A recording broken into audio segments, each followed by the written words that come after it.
spare a minute? The last time I did, Alexis and I were discussing our concerns for you when you calmly put our heads off. I was upset with her, not you. Could have fooled me.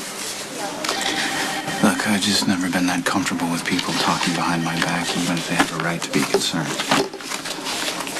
All right, I'm sorry. I've been a little crazy myself lately. How can we help it after what happened? We're not talking about this. We have to talk about this because Lucky keeps asking me to join in your family get-togethers, and if I keep saying no, it seems like I'm pushing him away. But if I say yes, that puts you close to me, and that makes me really uncomfortable.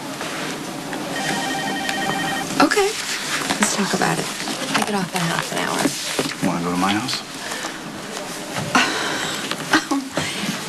I think we should go to the park. Maybe near the playground. Lots of kids. What's the matter? You don't trust yourself to be alone with me? Are you okay? You scared? Hi. Hi. Surprise. I didn't even know you were coming. Yeah, see, that's why it's called a surprise. Thanks. Alfred's in on it, by the way. We've cooked up a little something for you. No pun intended. The kitchen staff is making dinner as we speak, and they're going to be serving it in the turret room, since that seems to be your favorite place these days. Oh, that's very thoughtful of you. Yeah, well, it's supposed to be romantic, but thoughtful works too. So is there a reason I'm being wined and dined? Edward went home today.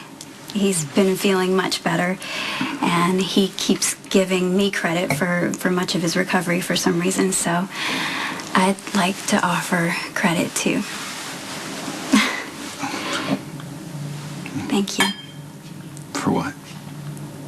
For your forgiveness. Nicholas, it feels wonderful not to have these guilty secrets weighing me down anymore. I can just relax and be myself. Quartermains forgave you too, you know. Yeah, and that means the world to me. But if you had stayed angry, I would have packed up and left Port Charles. But you have a life here now. Yeah, and you helped me find it. I was so bitter and alienated when I got here. And Nicholas, you changed everything. You treated me like I mattered. You know, and for the first time in my life, I was able to face my mistakes, just acknowledge them, and move on. And I'm finally learning how to trust, you know, not just you, but how to trust myself. I don't know, I'm sorry, I'm probably getting overly sentimental. No, not at all. No. I feel like I belong, you know, with you and with the Quartermains. And Nicholas, it's all thanks to you.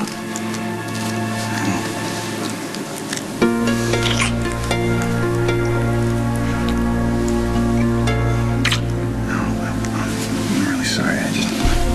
I can't do this right now.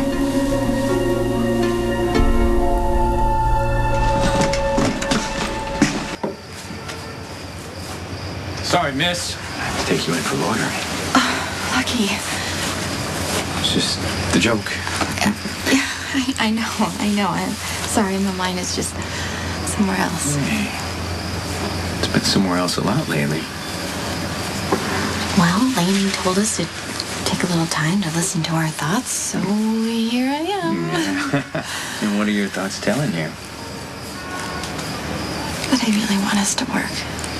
And then I want to be fair to you and just know that this is the right decision for the both of us. Well, it's a little late. We're engaged, remember? I know. And I'm really happy that we've gotten to this place. I don't want to hurt you ever again. You know why you're blaming yourself for stuff that I forgave a long time ago? What if I don't deserve to be forgiven? Why wouldn't you? If you're telling me you can't have dinner, I think I can handle it. Or is it something more? No, I'm sorry. I have a tendency to be a little overdramatic. Family trait, I guess. I told you I was raised by my uncle. A spot on his tie was a global disaster, so if I ever get that bad, just slap me, okay? Yeah, no. Yeah, I can think of some other things I'd much rather do. Yeah, it's just that I don't have time because the reason I can't have dinner with you is because I already made plans for tonight. That's the only reason. Can I ask what they are? I have to meet someone. I'm sorry. Could you be a little more vague? Well, it's a delicate negotiation. Oh, so it's business. Yeah. The parties involved aren't really that comfortable with each other, and it's impossible to avoid contact. So I just need to figure out how to handle things. You know, I could certainly reschedule, but No, I know this kind of thing probably comes with the territory, and it's fine. It's not like I've been slaving over the hot stove or anything. I'm sure we can do it another time, assuming you want to. I'm so preoccupied with this negotiation that I haven't been paying proper attention to the beautiful woman that's right in front of me. I would absolutely love to have dinner with you if we can reschedule for tomorrow. Yeah, I'll tell Alfred to keep the table set in the turret room. No more dark and stormy nights. You can go any place you want. 4-star, no star, whatever. As long as it's not a barbecue at Lucky's. But you don't like his barbecue? No, it's not. It's not that really. Although you could chip a tooth on his grilled chicken. Yes. Besides that. It just makes me uncomfortable that he tries so hard sometimes.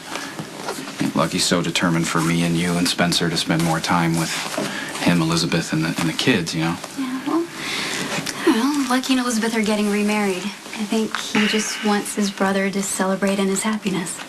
And I do, just without all the forced get-togethers. Oh, Lucky loves you, and so does Elizabeth. I mean, it's always there, right there in her eyes. That's what this is about, isn't it? What? Me and Elizabeth. You're worried about the tension between us. Well, you know, the two of you have never really gotten along. We're never going to be the best of friends, but, I mean, I can grit my teeth and ride it out. In some ways, I don't know, I respect her. And she's just trying to protect you. Yeah. And I can understand that. For all your princely ways, you're a very, very vulnerable man. I'm also not an easy man to know. Which makes you all the more intriguing.